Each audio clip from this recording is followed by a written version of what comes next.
We're a social services referral agency basically at San Quentin State Prison, so we serve only men, unfortunately. I started the program back in 2003 as sort of a hobby in addition to my regular full-time job, and quickly learned that nowhere in the prison system is there a mechanism to give prisoners resources about their communities. Nobody knew where their local Social Security office was. Nobody knew how to get their driver's license. Nobody knew if they were eligible for Pell Grants to go to college when they got out. Nobody knew what programs were offered at their local colleges. Nobody knew who their agent was.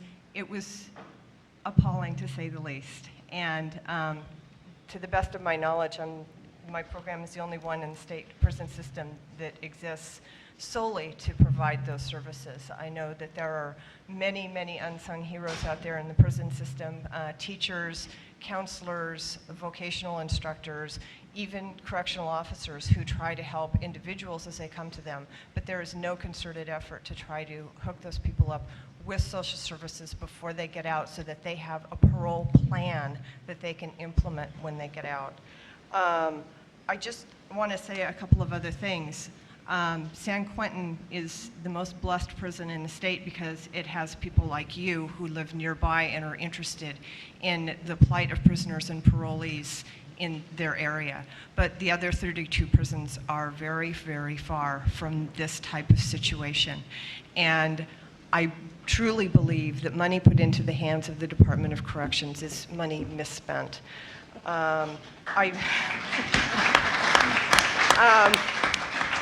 I believe if they took all the money that was scheduled for AB 900 and instead of building beds, that they put the money into the local communities, including educating those communities that these are our neighbors and our friends and our families, and we have to take care of them, that we would see a dramatic drop in incarceration and our crime rate.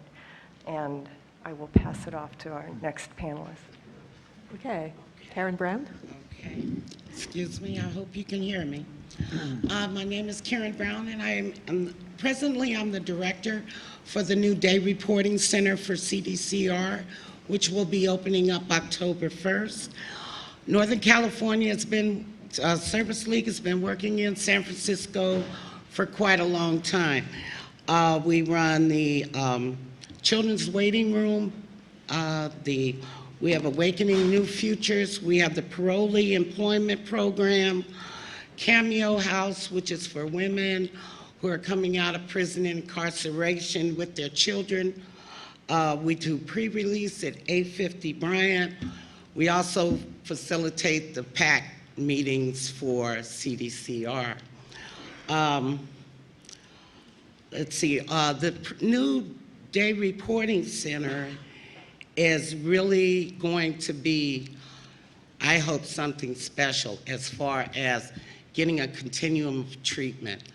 One of the things that we find that's really difficult is reaching target populations while they're still incarcerated, while we still have them focused. So when we bring them out, we can bring them out with a helping hand, especially at the state level. So I'm absolutely with you with that. So that's about what we do. Okay, Jason Bell with Project Rebound. Hi, I'm Jason Bell. I'm currently the director of Project Rebound here on the San Francisco State University campus. And in our program, we pride ourselves in bringing that education, and specifically college education, back to reentry.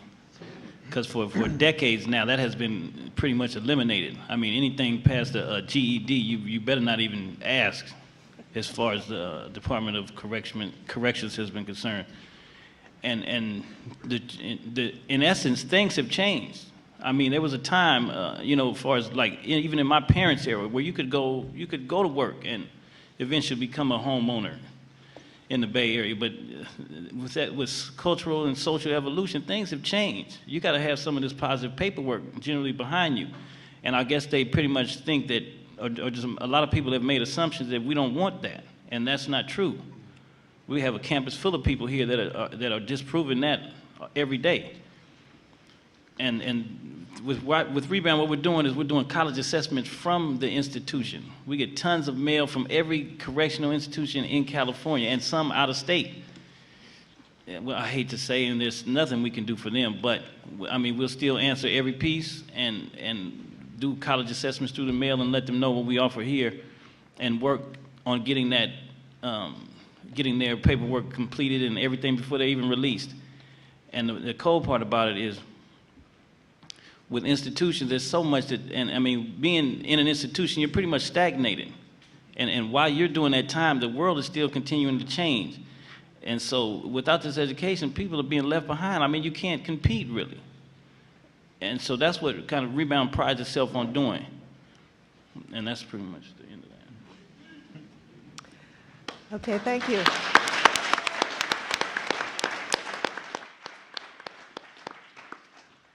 Okay, in a few minutes, we're going to open up the discussion for audience questions, and you can ask your questions through that microphone that's in the center of the room. But I want to ask a question for everybody on the panel. What are your ideas for strategies to keep ex-offenders in your programs once they make initial contact with you? Because I imagine the challenge is that a lot of ex-offenders tend to be transient, and getting them to stay in your programs can be a challenge. Joanne, it just dawned on me, and maybe this ties into that question. Well, I don't know if we've discussed what exactly NOVA is. I've heard NOVA mentioned several times, and for some of you, just briefly, let me explain, because it's tied into many of the programs that are on the panel that we're all working together. Yes. It's a collaboration of community providers that is overseen by the Sheriff's Department as the lead agency, and it is tied in to an web-based electronic charting system, providing an unprecedented level of accountability, where, as we speak right now, there's 11 individual caseworkers out in the communities, in the Bayview, Western Addition, and the Mission, that are working with clients, accessing this web base, this technology, and providing information of not only who's engaged, which we've had that sort of information before, but now we're able to see who's not engaged, who's not just who's attending groups regularly, but now who do we need to target on. And when we talk about bringing to scale reentry casework on a large scale, the only way you can do it is through combining reentry casework and information technology, because now we're able to see how can you supervise or oversee 150 cases, 1,000 cases. But now caseworkers can tag or flag cases and say, these are the high-risk clients right now. These clients we're engaged with, these ones have some special needs, and they can focus their day and prioritize their days on those clients. So that's sort of new, and it's invigorating. It's a refreshing program, and and in a couple months, I think there'll be 17. So I just wanted to explain that. I don't know. Well, actually, if I could expand on that just a little bit. The program itself, is this one?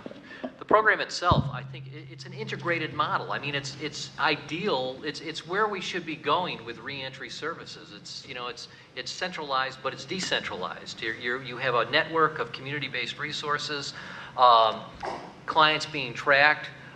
It's coordinated. I mean, it's really a model that doesn't exist within the Department of Corrections, and here it is being modeled in a local jurisdiction. So it's not, for those of us who are looking towards reform, not just occurring here in San Francisco, but beyond, it's a great model.